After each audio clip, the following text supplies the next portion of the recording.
But of course, more hundreds of thousands of people on the street. You can't protect all of them. They have protecting themselves instead. But here it's a question of an individual. There has been efforts to protect individuals, although not as high profile before. There are of course limits to what you can do with sort of fairly limited number of embassies in Minsk. But they have taken on a number of occasions also symbolic acts and things like that, a fairly high profile, supporting democracy. So beyond the symbolism, what does something like that achieve, do you think? When ambassadors show up in a flat like that, beyond symbolism? Yeah, the symbolism as such is very strong. And I think it also protects her in the sense that it's actually more difficult for the regime to move against her. At least I hope that is the case. But if they do move against her, the price for that in terms of the sort of political relationships and prestige would be even greater than it would have been otherwise. The symbolism does have its importance in situations like this. Right, but what more can be done? Well, you can do it quite a lot. I mean, apart from the moral voice that is there from Europe and has been there very clearly, not only from sort of the Christian countries, but the process itself. Sanctions should have been decided yesterday, but was evidently against roughly 30 persons. That's the first batch of sanctions. That is travel sanctions and financial restrictions. But I think both sanctions can be made quicker. They should have been done already. I think they are delayed. And the reason they are delayed is the dispute has nothing to do with Belarus. It's blocked by Cyprus because they are sort of blackmailing in order to get other things that they want. I think that is a completely unacceptable way of behaving. But that's where we are. And I would hope that the first batch of sanctions will be decided fairly fast. They should have been decided already, in my opinion. Right, so people have said, that Lukashenko's thinking is that if some of the leaders of the opposition vanish and want to exile, the likelihood is the protests will stop. Do you think that's likely to happen? I think it's likely to play out like that. Well, that's clearly his thinking. Short term might work. Long term, I think he is setting himself up for an even greater problem. He's at the mercy of the Kremlin. He will have to meet. He was going to meet Putin here in the sort of next week or something like that, according to the plans that we are aware of. And of course, he's not very popular in the Kremlin. They don't trust him. But they will see this as a golden opportunity to press for great control over Belarus, which he has been fighting against for a long time, but now he doesn't have much more option. This, in its turn, will have long-term effect in turning a lot of Belarusians against Russia in a way that has not been the case before. So you might say that short-term he might gain somewhat. Medium and long-term, I think he's setting himself and the country up for even bigger challenges and even bigger problems.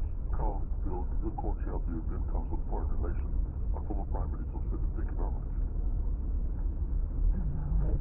Hear more from Kenyan has been beaten.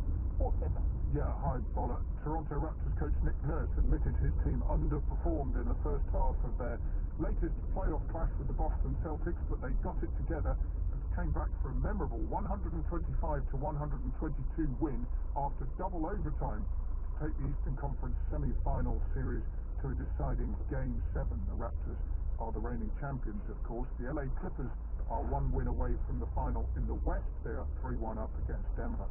Serena Williams will play Victoria Azarenka in the semi-final of the US Open tennis. In the men's draw on Wednesday, there were wins for Dominic Thiem and Daniel Medvedev. The second and third seeds will meet in the last four, and the Confederation of African Football will take a decision about the scheduling of the semi-finals of the African Champions League later. Also, the Confederation Cup, a video executive committee meeting is going to take place. The current plan is to play first leg matches in Morocco, but that may change. They're also talking about international qualifiers and more.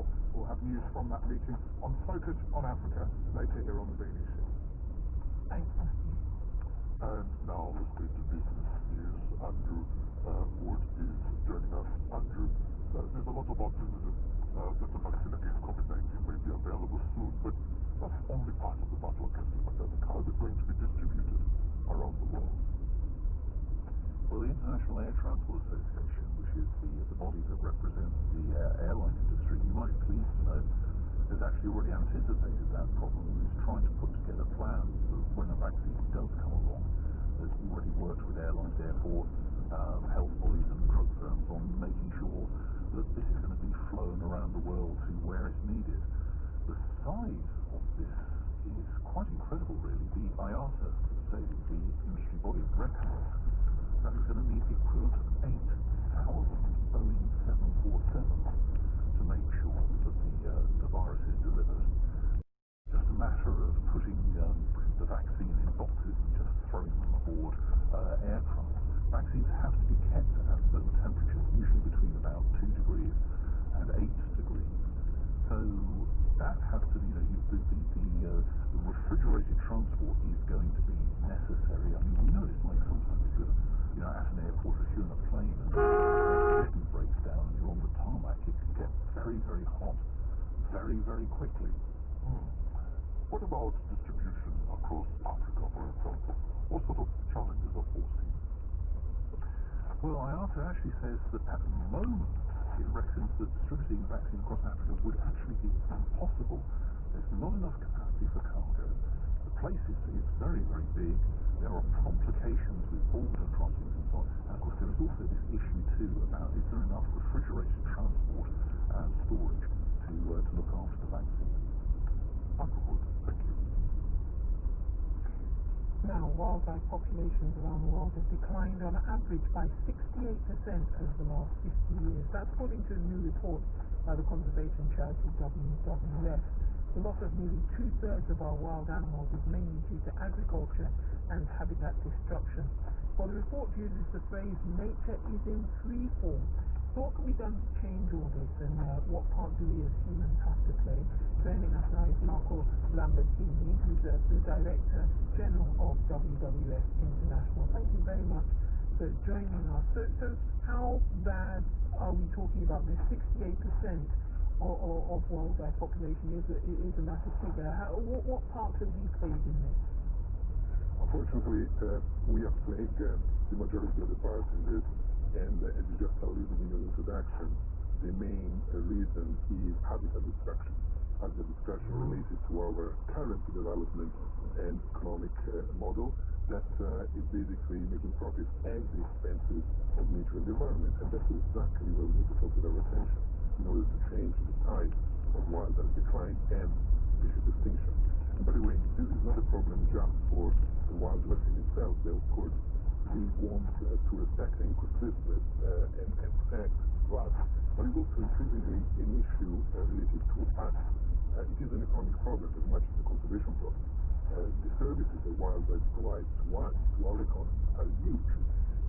When we talk about wildlife, you always maybe think instinctively to tigers and elephants, of course, but think about the pollinators, the insects that actually pollinate crops, 2/3 of our crops. Imagine the fish in the ocean, hundreds of millions of jobs that livelihoods and nutrition diets depend on it. So massive economic and social contributions that are disappearing with the disappearance of wildlife. How would you talk to people like me and others that, this is why this is so important? So, first of all, we don't need, at the end of the day, our personal choice, and we don't need to take a radical approach. But there is no doubt that particularly beef production is the main driver and has got footprint on the planet, which is very, very heavy. And so reduce and eat sustainable food as much as possible. It is still the most important contribution that we can do in our everyday life. Thank you very, very much for joining us, Marco Lambertini, who's the Director General of WWF International. Throughout the summer, Greece and Turkey have traded strong and almost come to blows over their rival claims to maritime boundaries in the Aegean and the Eastern Mediterranean. Now, the row has drawn in NATO, both countries are members, by the way, and the EU, which has promised to stand up for the rights of two of its members.